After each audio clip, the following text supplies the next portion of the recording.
Hey guys, what's going on? So today I have a collection update. So I have two records to show, and they're both records that I've wanted for a really long time. So one of them could be considered a holy grail. One of them is not quite a holy grail, but still pretty close. So I'll show the one that's not quite a holy grail, but almost there first, because the other one, save the best for last or whatever. Anyways, so this is the album that pretty much got me into not brutal death metal really, but more, this is the first slamming brutal death metal album I ever got into. And that's Devourment with Butcher of the Week. I was playing this in the background of one of the last few videos I did, and I said I would show it off, and here it is. So just fantastic album, probably the second best, actually definitely the second best Devourment album behind their debut. And yeah, I listened to this album like a year and a half ago, and it pretty much got me into Devourment. And it's a little, I don't know, it's a little difficult to find on vinyl. Although I found this pressing, because there's only two pressings of it on vinyl. There's the original recording of the album on picture disc that goes for like $60, and then there's this, which goes for about like 30 to 40, and I got it for like 25, which is a really good deal, I guess. Even though this reissue came out like a year or two ago, it's still a little difficult to find, I guess. But anyways, and I also have the reissue of Unleash the Carnivore, so that kind of finishes up, because these are both the Unique Leader Records Devourment reissues, so that's pretty cool. So there's the album cover, really awesome album cover. I fucking love. I believe this is done by Mike Majewski, who did vocals on this album. I fucking love his artwork that he does for that he's done for Devourment, at least. This and I believe he did the artwork to the Impaled demo. I'm not 100% sure. And he also did some of the artwork on one of the reissues for 138, which I have on CD. But it's just really awesome. That's kind of like the band's mascot, because it's also, like I said, on the Impaled demo, the reissue of 138, and it's also on Conceived in Sewage, which is the only Devourment album I need to have all of them now. But I love this album cover. The original's in blue, and I'll probably get the original version of the album on CD at some point, because it's a different recording, because that one was recorded and released independently, and then they got signed to, I believe it was Brutal Bands, and released this album, but this reissue is on Unique Leader, so that's cool. But yeah, awesome album cover. Looks great to own it on vinyl and see all the tiny little details. And I have a shirt of this album cover, and it's like one of my favorite shirts.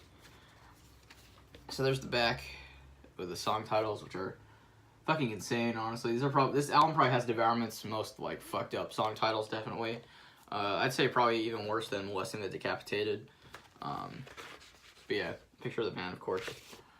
Printed inner sheet, you got all the lyrics. The lyrics are just insane, like so over the top to the point where they're almost kind of funny. And there's the picture of the band and the credits and stuff. So you don't have Ruben Rosas on vocals on this album, like on the debut, although for the new 2019 Devourment album that's going to be coming up, I heard that he's doing vocals, so that's awesome. But you got Mike Majewski on vocals, Ruben Rosas on guitar, Eric Park on drums, and Chris Andrews on bass. So really good lineup, but I prefer Ruben Rosas on vocals. This came on an awesome color, on one of my favorite color vinyls I own, on a mustard yellow and black merge. Looks awesome, and it sounds great. The re-recording of the album, it has very, very super clean production. Maybe not as much as Conceived in Sewage, but it's pretty clean. But it doesn't harm the music at all. It's not as nasty as Molesting the Decapitated. I'd say this album is probably heavier than Molesting the Decapitated, but Molesting the Decapitated is more nasty. If that makes sense. This one is more hard hitting, while Molesting the Decapitated is more groovy. I'd say this album probably has a little bit less slams than their debut, but it's a little bit. There's more blast beats and stuff, but the songs are still pretty groovy as usual with Devourment. So there's some great songs in here, though. The title track is probably one of the best. My favorite song on the album is Masturbating at the Slab. It has this one slam in it that's fucking really catchy. And the rest of the songs are great. And we also have the re-recording of Baby Killer, which is a fantastic track. Although I don't think the re-recording is as good as the version that's on 138 with Wayne Knupp on vocals. And they changed some of the riffs to that on the version on here, which I don't really like, but it's still a very good track. And I mean, it's pretty much Devourment's most well-known song, obviously, so. Yeah, but every song here is great. It's a really short album, too, and there's only, 8 songs, and, yeah, I believe this album is about, just under half an hour. I think it's, 28 minutes or something like that. But short but sweet album. Great fucking brutal death metal / slam. If you're trying to get into slam, this is, one of the best places to start, in my opinion, as I talked about in my brutal death metal starter pack video. But yeah, fantastic album. So, Devourment with Butcher of the Week. Very happy to own that.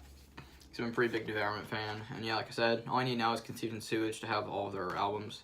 And then, of course, I'm excited for the new album. When that comes out, I'll probably pick it up as well. So now under the Holy Grail, I could comfortably say this is my favorite black metal album of all time. Although I wouldn't say they're my favorite black metal band of all time, because there's a discography as a whole isn't great, but this album is completely flawless, perfect album. This is Forgotten Tomb with Songs to Leave. This is one of the first black metal albums I ever got into. Oddly enough, it's kind of weird that like these are both albums that I've known for a very long time, but I just haven't really gotten around to picking up. And yeah, this album was a little difficult to find on vinyl, but I got this pressing for about like $28 from Discogs. It was used as well, but it doesn't really bug me that much. It's in pretty good condition other than one little thing, which I'll talk about, but it's not that big a deal. But there's the album cover, of course, pretty fucked. You've got Hair Morbid, the main member, or he did. This is pretty much a one-man black metal album, but they do perform live. And I want to say that Forgotten Tomb has had like a full band play on some of their other albums, but this is their debut full length, I believe. But yeah, really fucked up album cover. I believe on the original pressing it's a little less blurry and you can like see his face. But it's a pretty fucked album cover, and it matches really well with the music, so this is obviously a depressive suicidal black metal album with a lot of elements of like funeral doom. And if you like stare at the album cover while listening to the music, it like just clicks perfectly, especially on like the song Disheartenment. I feel like on that track it matches the most for some reason. Yeah, there couldn't be a better album cover for this album than this, even though it's pretty disturbing. But there's that. And on the back, you got a picture of Her Morbid looking edgy as shit. And this is the 2011 reissue through Agonia Records. Haven't heard of that label. So you've got Entomb My Winter, Solitude Ways, Steal My Corpse, No Way Out, and Disheartenment. Which the track listing, there's an error because the tracks are in the correct order, like on the sleeve and all that, and on the labels. But the tracks are a little bit switched up on the album because they switched out Steal My Corpse and No Way Out, because No Way Out on the actual record comes after Solitude Ways and Steal My Corpse after No Way Out, which I've listened to them a million times before on the internet, and it's in the correct order that's listed here, but on the record, they switched those two tracks, which is weird. But it doesn't bug me, really, because you could switch out almost any of the songs on here, and it wouldn't really make a difference in the progression of the album, even though this album is, like, a huge fucking crazy journey. But yeah. So anyways.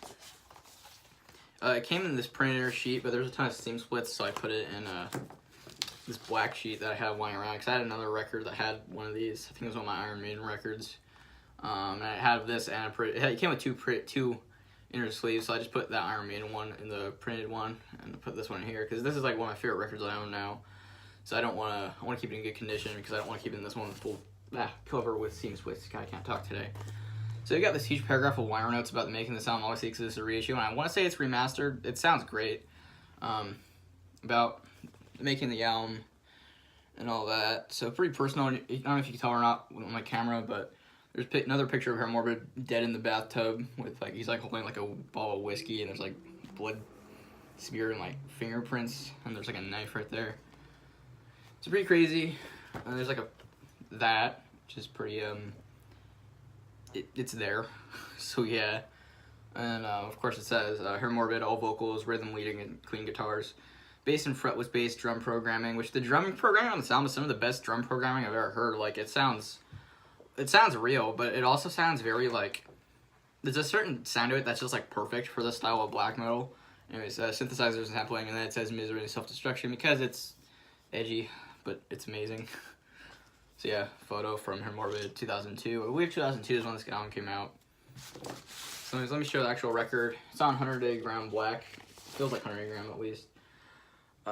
So the error is like on side 1, they put Steal My Corpse. It says there's Steal My Corpse as track 3, but it's really No Way Out as track 3. And then Steal My Corpse is on side 2. Anyways.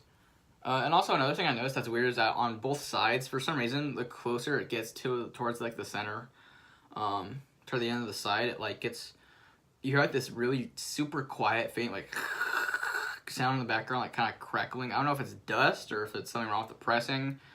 I don't know, but it's not that big a deal, and you can't really notice it unless it's pointed out. Because if you have the volume at regular, if I have my volume like a regular volume, you can't tell. But if you like turn it up really loud, you could hear it. So it's not that big a deal. It doesn't bug me. I'm just happy to own this album. Anyways, so this album, like, if you don't like DSBM, you're not gonna like this album.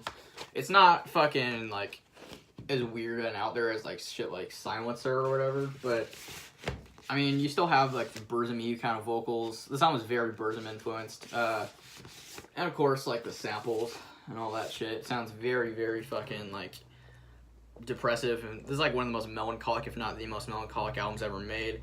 It's not quite as insane. There's not really moments on the sound that sound very psychotic, other than on a little bit of Into My Winter and Steal My Corpse. But Into My Winter is like a very like slow song, probably the most Funeral Doom influenced song on here. It starts out very dark and then it gets more melodic later on. And it's a great song if you want to get into the band, but it comes off to a slow start. It kind of grows on you a little bit. Solitude Way is probably my least favorite track on here, but still really good. It's probably the least depressive album track on the album, but it's still a really great track, honestly. There's even one part of that song that sounds kind of heavy, which is pretty cool, and it's like there's like this one groovy riff there that sounds very odd for black metal, but still pretty cool. Steal My Corpse is a really fast, more traditional black metal sounding song. Sounds like something you'd hear on, like, the riffs remind me of something you'd hear on, like, De Mysteriis Dom Satanas by Mayhem or something like that. But of course the vocal, it has like the Burzum-y vocals over it. But insane track, and there's one part at the end that I fucking love that's like a clean guitar, and the clean guitar tone on the sound is great. It's like kind of in the background, it almost sounds like it's like fading out, but it's not quite, it just sounds really good, honestly. And yeah, that's one of my favorite tracks on the album. No Way Out is probably I want to say it's my second favorite, but I don't know. No Way Out is a great song. It's the shortest song on here. It's about 6 minutes long. Some people say this is an EP, but it's too long to be an EP because it's like, I believe it's like 50 minutes or 40 minutes or something like that. Each song is about 10 minutes other than No Way Out. But No Way Out, really melodic song. It sounds kind of happy at times, but it also has this kind of dark kind of vibe to it, which makes it sound more depressive, I guess. I don't know, but it's a really good song with some of the best riffs on the album. And the last track, Disheartenment, is definitely the best song in my opinion. It's the most melodic. And like the second you hear the song, like you listen to the song, the melody hits. The vocals just sound fucking hopeless, honestly. I love his vocal performance on this album. It's insanely good. It's just very like moany kind of. It's like Burzum's vocal. You know when some of Burzum's vocals, when like Varg lets out kind of like when he lets the vocals fade out towards the end, it sounds kind of moany. There's like a lot of that on this album. Yeah, I'd say it's like Burzum. It's somewhere in between traditional black metal vocals and then like, you know, Silencer, Life Lover, Bethlehem style vocals. So yeah. And then, yeah, that's just a really great melodic track, and it's probably the darkest song on here. And yeah, this album just takes you on this journey that's just very, like, interesting. It's very melancholic. It's very pretty sounding at times. But at the same time, it has this very fucked up connotation to it almost, especially because the intention of these songs was written with the same thing as, you know, Shining, because this album was originally released on Self-Smart Services, which is Nicholas Crawford's label, where they're, like, promote, that their music is like, oh, we're making music to hurt the listener or whatever, which, I mean, it's fucked up, but I mean, always these extreme metal, you could expect extreme shit like that, and this music is fucking great. And honestly, if you're the kind of person where their emotions get tempered by music, this album will just destroy you, because this album is really fucking sad sounding. I've listened to this album so many times, it pretty much has almost no effect on me at this point, but it's so good though. I mean, even if you don't like DSBM, like, if you haven't listened to DSBM, but you're gonna be open-minded about it, this is a good album to listen to. But if you hate DSBM because, oh, it's so, like, edgy and emo or whatever, then you won't like this. But yeah, and also a very clean production, so if you like more raw DSBM and you hate clean production black metal, you probably won't like this. But it's not overproduced, definitely. It just has a very crystal clear sound. But yeah, amazing album, and I could talk about this all day. But yeah, Forgotten Tomb, Songs to Leave. So that's everything I got for this update. Devourment's Butcher of the Week and Forgotten Tomb, Songs to Leave. Really happy to own both of these albums because I love both of these albums. But yeah, so that's it for this video though. Hope you guys enjoyed. Don't forget to like, comment, and subscribe. I'll see you guys later.